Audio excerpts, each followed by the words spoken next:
आज 10 अप्रैल गुरुवार 10 अप्रैल 2014 गुरुवार का दिवस है और हरिहत्रिक आश्रम के कार्यक्रम में आप सबका स्वागत है। हम जैसे अब चूंकि आज अपना अच्छा खासा दूसरा डिस्कशन होने में समय काफ़ी लग गया, तो हमारे पास जो भी बचा हुआ समय है उसमें हम शिव सूत्र का कम से कम एक सूत्र का अध्ययन करना चाहेंगे। आरंभ में हमने चैतन्य महात्मा के रूप में परम सत्य के स्वरूप के बारे में समझा कि परम सत्य क्या है और सब कुछ का सत्य क्या है। मतलब वो परम सत्य जो सबका सत्य है, तेरा मेरा या इसका उसका सत्य नहीं, बल्कि सबका सत्य है। उसके बाद हमने पढ़ा ज्ञानम बंध की एक जो विटिएटेड नॉलेज है या जो सीमित ज्ञान है या विकृत ज्ञान है, भिन्नता का ज्ञान है, वो ज्ञान आपका बंधन का कारण है और एक सामान्य ज्ञान आपकी मुक्ति का कारण है। सामान्य ज्ञान है सबके अंदर एक यूनिफॉर्मिलिटी जो देखते हैं हम, भिन्नता के बीच में एक जो एकता देखते हैं। जैसे सोने चांदी की दुकान में हम सोने अगर सोने हैं तो भिन्न भिन्न गहनों के अंदर हम स्वर्णकार की तरह खाली सोना देखें, उस तरह का जो विशिष्ट ज्ञान है उससे हट के अविशिष्ट ज्ञान यानी सामान्य ज्ञान को अगर हम प्रश्रय दें अपने हृदय में और हमारी दृष्टि में वो सामान्य ज्ञान बने, तो हम भिन्नता के ज्ञान से दूर हो जाते हैं, तब हमारा आणोमल समाप्त हो जाता है। तो दूसरे में आणोमल के बारे में चर्चा है। हम अपने आप को छोटा, दीनहीन, गरीब, सीमित वैसा मानते हैं। तीसरा जो हमने पढ़ा था योनिवर्ग कला शरीर, उसमें हमने कार्ममल और माईमल के बारे में पढ़ा था। माईमल वो होता है जो हम आप में अच्छा बुरा, तुम्हारा मेरा, मेरा अपना एक संसार, एक तुम्हारा अपना संसार, इस तरह से हम जो एक अपने छोटे छोटे जो दायरे बना रखे हैं जो माईमल है। इसके अलावा जब हम सीमित चेतना की स्थिति में जो कुछ कार्य करते हैं वो हमको बांधता है और वो है कार्ममल। क्योंकि जब हम कोई कार्य करते हैं तो उसके पीछे हमारी एक भावना जुड़ी होती है, या तो ईर्ष्या की, या प्रतिस्पर्धा की, या कल्याण की। किसी का कल्याण करेंगे हम, किसी का पर दया करेंगे हम। लेकिन जब ये भावना प्रेम से ओतप्रोत नहीं होती वरन किसी स्वार्थ से ओतप्रोत होती है, कैसे, जैसे हम कुछ अच्छा करना चाहते हैं, उसके बदले में हम कुछ अच्छा चाहते हैं। हम बुरा करते हैं क्यों कि हम उससे ईर्ष्या करते हैं या उससे प्रतिस्पर्धा करते हैं या उसका हम नुकसान करके कुछ आनंद लेना चाहते हैं। तो उस तरह से जब हम कोई कार्य करते हैं, जब हम अपने स्वयं के अपने कार्यों का विश्लेषण करेंगे तो पाएंगे कि कई कार्य हम उस भावना से करते हैं जिस भावना में पूर्ण निस्वार्थता, पूर्ण प्रेम नहीं है। जहां दिव्य प्रेम है वहां कार्य अपने आप में दिव्य हो जाता है और वो बंधन कारक नहीं होता। उसको आगामी कर्म बोलते हैं हमारा आदि शंकराचार्य। और जो पूर्ण दिव्यता से होता है कार्य, जिसमें कार्य में दिव्यता हो, दिव्यता कब आएगी? जब हम डिवाइन लव या जो हमारा जो ईश्वरीय प्रेम है, दिव्य प्रेम है, उस प्रेम के ग्राहक भी हों और वाहक भी हों। वो दिव्य प्रेम हम प्रभु से प्राप्त करें और वही दिव्य प्रेम हम उन सबको दें। तो उस वक्त, उस परिस्थिति में जब हम सुप्रीम कॉन्शियसनेस की स्थिति में या अपनी अंतर चेतना की स्थिति में जब हम कोई कार्य करते हैं तो वो कार्य हमारा बाधक नहीं होता, किसी भी बंधन कारक नहीं होता और वो हमारे लिए मुक्ति का कारण हो जाता है। तो चैतन्य में आत्मा ज्ञानम बंध योनिवर्ग कला शरीरम, यहां तक हमने पढ़ा। इसके बाद पढ़ा था ज्ञान अधिष्ठानम मात्रका, यानी कि जो भिन्नता का ज्ञान कहां ठहरता है वो मात्रका में ठहरता है। मात्रका में शिव और शक्ति से मिलकर शब्द अक्षर बनते हैं, अक्षरों से शब्द बनते हैं, शब्दों से वाक्य बनते हैं और उसी से कथाएं और कथाओं से और कथाएं और कई पुराण बन जाते हैं। और उन सबके बीच में भिन्नताएं बढ़ती चली जाती हैं। हमारे कान में भी भिन्नता की माता, जिसको हम अज्ञाता माता बोलते हैं, माया की शक्ति, वो हमारे कान में निश्चित रूप से मात्रका के रूप में हमारे अंदर प्रवेश करती है। हमारे अंदर कभी खुशी पैदा करती है, कभी गम पैदा करती है, कभी तृष्णा पैदा करती है, कभी घृणा पैदा करती है, कभी तृप्ति पैदा करती है। इस तरह भिन्न भिन्न भावनाएं पैदा करने के पीछे जो है वो है हमारी अज्ञाता माता। लेकिन उसी माता को अगर हम सही परिप्रेक्ष्य में देखते हैं तो वो हो जाती है हमारी स्वातंत्र शक्ति। स्वातंत्र शक्ति वही है, उसको जब हम माया के चश्मे से देखते हैं तो वो अज्ञाता माता हो जाती है। लेकिन जब हम उस पर्दे को भेद के देखते हैं तो वही स्वातंत्र शक्ति हो जाती है।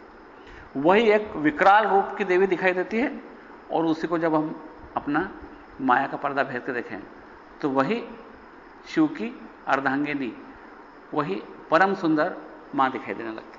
तो वही हमारा भेद है। तो चित्रे में आत्मा ज्ञानम बंध योनि वर्ग कला शरीरम ज्ञान अधिष्ठानम मात्रा का। मात्रा का क्या है उसके बारे में हमने एक बार काफी विस्तार से पढ़ा है।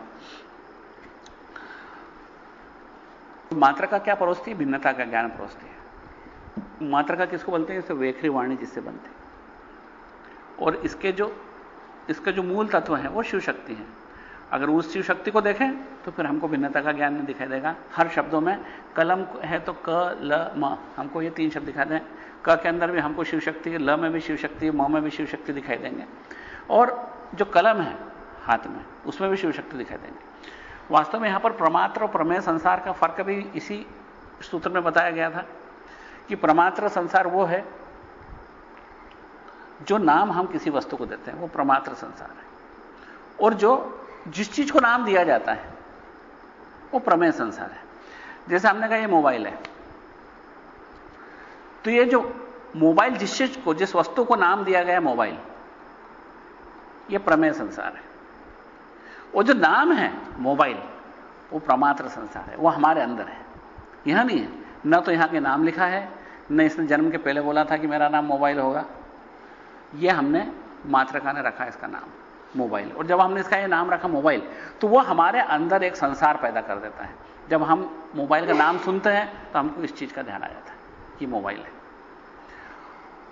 फिर जब ये टूट जाता है, हमने कहा मोबाइल टूट गया, तो हमारे दिमाग में कहा अरे बहुत महंगा था, वो टूट गया, और हमारे अंदर एक खलबली मचा देता है। मात्रका इसी तरीके से अपना खेल खेलती है और इंसान को अपना गुलाम बना लेती है, और इस तरीके से हम मात्रका के गुलाम बन जाते हैं। अज्ञाता माता हमारे माथे पर ब्रह्मरंध्र पर बैठती है, और ज्ञानेंद्रियां, कर्मेंद्रियां और मन बुद्धि अहंकार नामक अंतःकरण, ये 13 उनकी देवियां हैं जिनको हम पीठेश्वरियां बोलते हैं।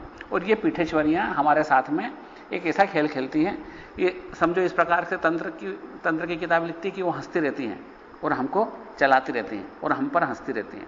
और जिस तरीके से हम लगातार भिन्नता के ज्ञान में खोए रहते हैं, कभी उदास, कभी हंसते हैं, कभी किसी सुख में घुस जाते हैं। किसी को दारू पीने का सुख मिल रहा है, किसी को पत्ते खेलने का मिल रहा है, किसी को अपना दांपत्य सुख मिल रहा है, तो किसी को जुआ खेलने का सुख मिल रहा है, कभी किसी को दुख मिल रहा है, कोई पैसे खोने का दुख है तो किसी को पत्नी के मरने का, किसी को बच्चे के मरने का दुख है। तो इन दुख सुखों में हम जब गोते लगाते रहते हैं तो उस समय वो मात्रा का हंसती रहती है, क्योंकि उनका काम ही है कि तुमको गोते लगवाना है और उनको अभिन्नता के ज्ञान से दूर रखना। यही मात्रका का काम है। इस तरह हम एक भयानक षड्यंत्र के शिकार हो जाते हैं, उस माया के षड्यंत्र के शिकार हो जाते हैं। और ये 13 पीठेश्वरियां आपको लगातार धकेलती भिन्नता के ज्ञान की ओर। और योगी होता है वो अभिन्नता के ज्ञान की ओर जब दृढ़ कदम बढ़ाता है, दृढ़ता से अभिन्नता के ज्ञान की ओर आता है, तो उस समय उसको इस भिन्नता के ज्ञान की चिंता नहीं होती। और उस समय ये पीठेश्वरियां उनका कुछ नहीं बिगाड़ सकती, न मात्रा का कुछ बिगाड़ सकती है। कान में पड़े गए शब्द उसमें हलचल पैदा करने से असमर्थ होते हैं। तो उस परिस्थिति में वो योगी खिलाड़ी बन जाता है, खिलौना नहीं बनता। ये हमने पढ़ा था ज्ञान अधिष्ठानम मात्रका में। इसका अगला जो है सूत्र है, जिसको हम एक परिचय आज ले लेते हैं ताकि अगली बार उसको और विस्तार से पढ़ सकें। उद्यम भैरव। उद्यम का मतलब होता है उद्धनियम, 2 शब्दों से बना है उद्धनियम। इसका मतलब वो है सडन स्पल्ट, एकाएक सडन इरप्शन, एकाएक फ्लैश, सडन फ्लैश बोल सकते हैं जिसको, एकाएक बाहर आ जाना, एकाएक चमक पड़ना, यह है उद्यम। और भैरव, भैरव यानी हमारी सुप्रीम कॉन्शियसनेस, हमारी आंतरिक सुप्रीम कॉन्शियसनेस, वो है भैरव, जिसको भैरव प्रिंसिपल बोलते हैं हम, या भैरव तत्व बोलते हैं। वो हमारी अपनी सुप्रीम कॉन्शियसनेस है। और उद्यम का मतलब होता है, यहां पर लक्ष्मण जी महाराज, क्षेमराज जी, जयदेव सिंह जी, सभी जन का एक साथ यही मत है कि उद्यम का मतलब एक्सर्शन नहीं है। एक उद्यम का एक मतलब होता है एक्सर्शन। उद्यम का मतलब है कोई काम करने को। तुम क्या उद्यम कर रहे हो? तो भैया मैं ये किताबों को बेचने की कोशिश कर रहा हूं, ये उद्यम है मेरा। तो वो उद्यम वाला यहां नहीं, मेहनत करने वाला उद्यम नहीं है। यहां उद्यम शब्द का मतलब होता है एकाएक eruption, sudden eruption of supreme consciousness. तो इसके लिए इसको शांभव योग बोलते हैं। उद्यमो भैरव जो शब्द है शांभव योग का प्रतीक है। और शांभव योग का मतलब होता है कि जब एक योग्य शिष्य जब सदा अपनी चेतना का, सर्वोच्च चेतना से एकता का चिंतन करता है। यहां पर एक, जैसे आपने बताया था, अभी थोड़ी देर पहले बातें चल रही थी, जोशी जी बता रहे थे कि हमको मेडिटेशन पर ध्यान देना चाहिए, कैसे मेडिटेट करें। तो मेडिटेशन पर ध्यान देने के लिए सबसे पहली बात है कि मेडिटेशन की जो फंडामेंटल बात है काश्मीर शिव दर्शन के संदर्भ में, वो है भैरव मुद्रा। भैरव मुद्रा में हम अपनी चेतना को अपने अंदर महसूस करते हैं, सुप्रीम कॉन्शियसनेस को अपने भीतर महसूस करते हैं, और हम बाहर से बोल रहे हैं, खेल रहे हैं, खा रहे हैं, नहा रहे हैं, किसी से चर्चा कर रहे हैं, दुकान पे व्यवसाय कर रहे हैं, तो हम उस स्तर पर बैठकर ये चारों तरफ हाथ पांव, जुबान, आंख, नाक, कान, गले, मुंह से जो होने वाली हरकत है, उस हरकत को लगातार देख रहे हैं। और कहां से देख रहे हैं? वहां बैठ के। कहां बैठ के? केंद्र में बैठ के। केंद्र में बैठ के उस चक्र को देख रहे हैं। वो चक्र क्या है? हमारा शरीर। ये शरीर प्रतीक है हमारा ब्रह्मांड का। समस्त शक्ति चक्र हमारा शरीर है, और उसके अंदर शिव है, वो हमारी अपनी चेतना है, जो वास्तविकता में शिव चेतना है। उसके अंदर अज्ञान के आवरण की वजह से हमको एक सीमित चेतना दिखाई देती है। आणोमल के कारण हमको बहुत सीमित चेतना दिखाई देती है, तो वास्तव में वो सीमित चेतना नहीं, वो असीम चेतना है। और उस असीम चेतना पर बैठकर अपने आप को वहां पर स्थित करके, अपने आप को अपने भीतर स्थिर करके, स्थित भी करके और स्थिर भी करके, जब हम अपने आप को काम करते हुए देखते हैं, हिलते डुलते, बैठते, बात करते हुए, काम धंधा करते हुए, अच्छा बुरा सब करते हुए देखते हैं, वहां पर बैठ के, अंदर बैठ के, इसका नाम है भैरव मुद्रा। तो भैरव मुद्रा के ध्यान मेडिटेशन के लिए आप खड़े भी हो सकते हैं, लेट भी सकते हैं, नहाते हुए भी कर सकते हैं, गाना गाते हुए भी कर सकते हैं, सिनेमा देखते हुए भी कर सकते हैं, और जुआ खेलते हुए भी कर सकते हैं, और दारू पीते हुए भी कर सकते हैं। इसके लिए आपको भैरव मुद्रा के लिए कोई ऐसे विशेष आसन में बैठने की जरूरत नहीं है, न कोई सत्कर्म या दुष्कर्म का भी फर्क है। वहां पर एक ही फर्क है कि आप जो कुछ भी कर रहे हैं आपके शरीर से, उसके आपको दर्शक बने रहना है। और वो दर्शन कहां से करना है? अंदर बैठ के। इसलिए अब ये जो अपन चक्र वाला जो अपन हर बार देखते हैं, एक केंद्र है और उसका सर्किल है। तो सर्किल हमारा शरीर है यहां पर भैरव मुद्रा में, और वो जो केंद्र है, जो शिव है, वो हमारी अपनी चेतना है, जिसको हम मैं करके बुलाते हैं। उस मैं को यहां बिठा देना है केंद्र में, और हमको देखना है कि पूरा शरीर हिल रहा है और हम स्थिर हैं। जीवान हिल रही है, हाथ हिल रहे हैं, सांस चल रही है, प्राण ऊपर नीचे हो रहे हैं, दिल धड़क रहा है, और मैं शांत स्थिर इस सब दृश्य को देख रहा हूं। दिल धड़क रहा है, आंख चल रही है, जीवान काम कर रही है, कोई नहा रहा है, कोई बदन पोंछ रहा है, कपड़े बदल रहा है। जो भी हम संसार के कार्य करते हैं, उन संसार के कार्य करते हुए आपको अपनी चेतना में स्थिर बने रह के इस शरीर को काम करते हुए देखना है। बुद्धि को अपना काम करते देखना है, मन को अपना काम करते देखो।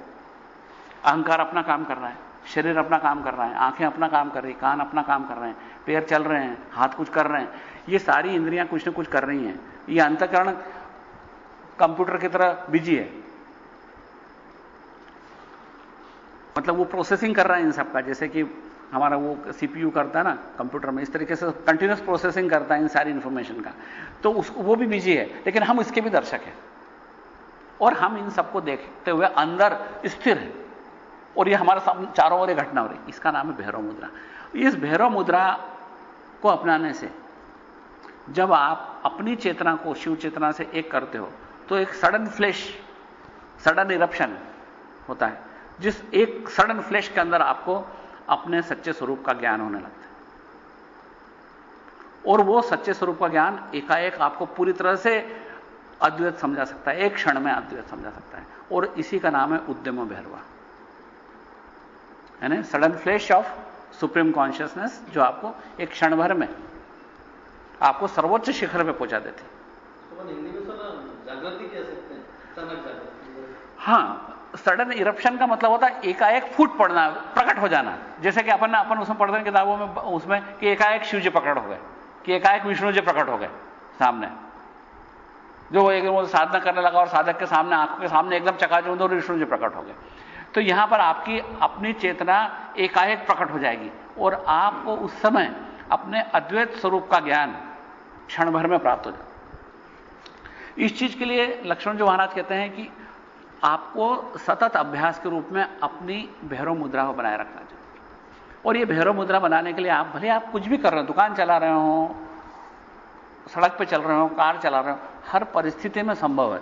क्यों कि आप जो कुछ काम कर रहे हो उसमें आपकी बुद्धि, आप बुद्धि से अपने आप को थोड़ा सा अलग करके वहां पर से देखना है। आपकी बुद्धि काम कर रही है, उसको भी देखो कि आपकी बुद्धि ये कर रही है काम, ये हाथ ये कर रहे हैं, पांव ये कर रहे हैं, करने दो। क्योंकि मैं केंद्र में हूं और चारों तरफ ये चक्र चल रहा है, बड़ी तेजी से चल रहा है, संसार का काम कर रहा है और मैं यहां केंद्र में खड़ा खड़ा इस सब संसार को देख रहा हूं। इस संसार में अपने अंदर स्वयं को स्थिर रखें, हमारे शरीर की हलचल को देखना, मन की हलचल को देखना, बुद्धि की हलचल को देखना, प्राण की हलचल को देखना। तो ये सारी हलचल को केंद्र में स्थिर होकर देखना और उसी का नाम है भैरव मुद्रा।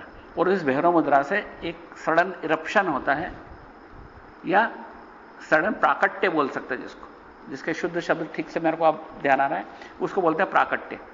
कि एकाएक शुद्ध चेतना का प्राकट्य महसूस होता है, यानी अपना वास्तविक स्वरूप मालूम पड़ने लगता है, जो विस्फोट की तरह एकदम मालूम पड़ता है कि पूर्ण ब्रह्मांड में मैं व्याप्त हूं। तो वो जो भैरव कॉन्शियसनेस या भैरव मुद्रा में स्थिर होता है इंसान, उसको एकाएक ये होता है। इसी का नाम है उद्यमो भैरव। तो इसका अपन ने संक्षेप में पढ़ा, क्योंकि आज लोग भी कम हैं, समय भी कम है, 10:35 हो रहे हैं, तो अपन आज का कार्यक्रम यही समाप्त करते हैं। लेकिन इसके बाद में अपन अगली बार इस उद्यमो भैरव को फिर से पढ़ेंगे और उद्यमो भैरव के आगे जो है शक्ति चक्र संधान विश्व हाँ, पांचों सूत्र। तो इसको अपन निश्चित रूप से अपन फिर से पढ़ेंगे और इसके बाद